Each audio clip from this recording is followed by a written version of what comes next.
Today we talk about how to create different color versions for your repeat pattern portfolio, specifically vector repeat pattern portfolio, how to grow your portfolio much faster using those color versions without getting rejected on Microstock websites, as well if you can use them on print-on-demand websites.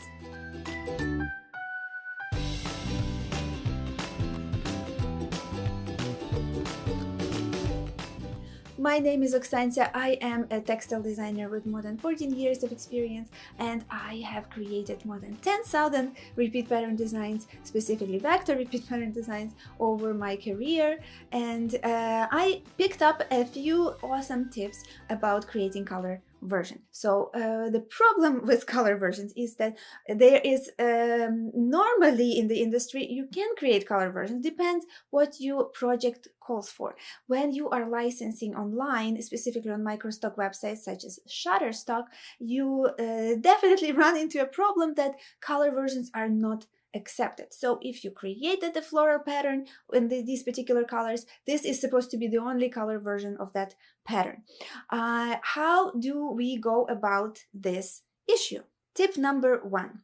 First of all, if you created a pattern, create a color version of that pattern. If you know exactly what you mean, which pattern you want to create, which colors you want to choose, you can recolor it manually or recolor it using a wand tool. By the way, check out the wand tool in Adobe Illustrator. It's one of my favorite tools. You can recolor things super quickly with wand tool, especially play with the settings inside that tool. And another option is to use Adobe Illustrator built-in tool called Recolor Artwork. You can create all kinds of interesting color combinations and play and recolor instantly your vector artwork. The color results will be acceptable for Microstock if you learn my next tip. Tip number 2, change something else in your pattern. I know it's not exactly the same colorway or color version anymore, but you want to grow your repeat pattern portfolio for sale online. This is how you gotta do it. So change something else in your pattern means that adjust the scale of your elements, maybe add stripes behind it, maybe add stars, hearts, dots, whatever you want to adjust in your pattern to make it more interesting. It looks a little bit different. It's not exactly the same anymore, but you are growing your repeat pattern portfolio this way and creating patterns each week as a result of you knowing how to grow and create your color versions correctly for Microstock licensing. Other things that you can do is mirror the composition of your pattern, maybe create a smaller layout. Let's say you can play with the elements a little bit, maybe you can create stripes of elements, maybe create a geometric layout, so you can still use the same elements that you spend so much time developing and creating, and you create a pattern with different colors and a little bit different composition. Another trick is to do not upload them all in one day. If you are uploading very similar patterns in one day, they tend to be not accepted as well as if you spread them out over a few days. This way is definitely a better chance for you to get your patterns accepted. So here is a quick example where I show you my first repeat pattern. Here is a pattern that I created a while ago, and I wanted to show you what's the difference between the color version acceptable for Microstock and not acceptable. So here it is. This is how it looks like, the very first one, and the traditional color version would look like this. So all the elements are in the same places. Some of them can have the same colors or not, but basically it is exactly the same element layout, just different colors. So it's a traditional color version. It is not acceptable for Microstocks because they do not like just many different color versions of the same repeat pattern where nothing else changed, only colors. How I would go about it so that you can still reuse the elements from this pattern and get more growth for your portfolio without creating same traditional color versions. So here's, for example, one, I called it the second repeat pattern, where you can see that even though the style and the elements are the same, but it mirrored, so it's just flipped vertically, where you can see that the elements are actually silhouettes. So if you go in a little bit, zoom in, you can see that they are silhouettes, white silhouettes of the same pattern, the first pattern. And composition changed because the elements are not in the same places right now, and they are silhouettes without details, and then the colors changed as well. So there are a few more changes, not only the color that's changed. And another example is to add more elements. So I actually recolored the silhouettes and I added the stripes behind this particular elements, and this created a totally new pattern with a different vibe, with a different kind of style, even though the elements are still based on the first original pattern. So these two patterns on the bottom, the second and the third patterns, they are acceptable on Microstock, so they can be accepted since there are more things changed than only color. And the top corner purple one is not accepted as traditional colorway on Microstocks. However, it is accepted.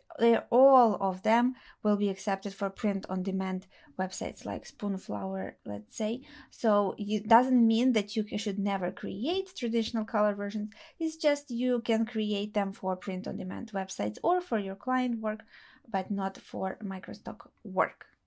Tip number 3 is that you can upload plain colorways with no changes to Spoonflower or other print-on-demand websites. This is not a problem because you can definitely create as many as you like. Just keep in mind that Spoonflower has a fee for each test fabric that you create, and all color versions will have to pay a separate fee for all of those color versions. So there is a limit because you definitely are thinking how much money to invest in your growth of your Spoonflower portfolio. But for me, it was worth it. I did see some patterns that were popular over time. Let's say I checked last year, I saw some of the ones that were popular, and I created color versions for those patterns and then added them in, knowing that there is a market for those patterns already. So this is a helpful tip. Review your patterns that are working already and create a few color versions to go to see if you can boost your portfolio that way.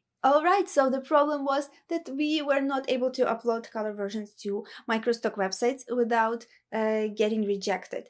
The patterns were getting rejected. And the solution is to create tiny small tweaks and make the pattern look a little bit different. This will also stretch you as a designer, by the way, because you will play with your pattern. You will not be married to one version of your pattern. You will be growing and developing your skills while you're creating these color versions for yourself.